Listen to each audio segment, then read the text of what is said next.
In 1989, governments in different parts of the world adopted the UN Convention on the Rights of the Child, signifying a promise to all children to have same rights.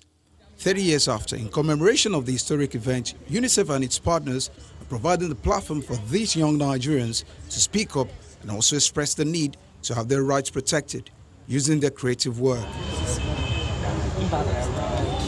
Nobel laureate Professor Wole Soyinka reads his poem, The Child Before a Mirror of Strangers, a work dedicated to children. As if you ever peddled differences among your kind at the first guileless sight, till knowing winks and whispers, otherness words, pauper, pagan, dirty, lowborn, band, partners in prank of yesterday.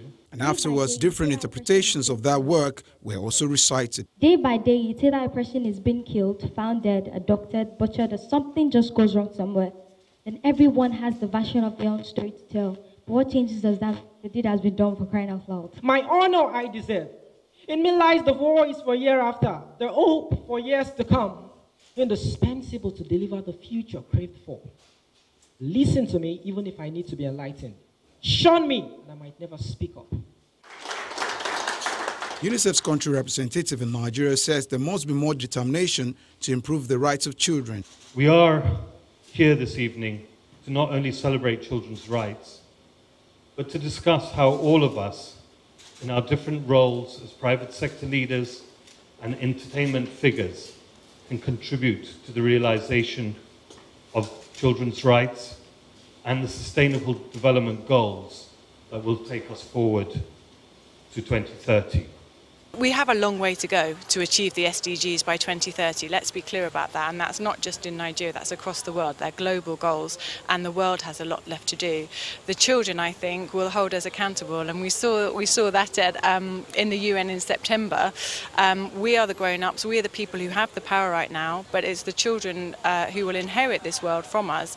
And I don't think they'll forgive us if we don't push really hard, harder than we have done to date, to be honest, to achieve those goals.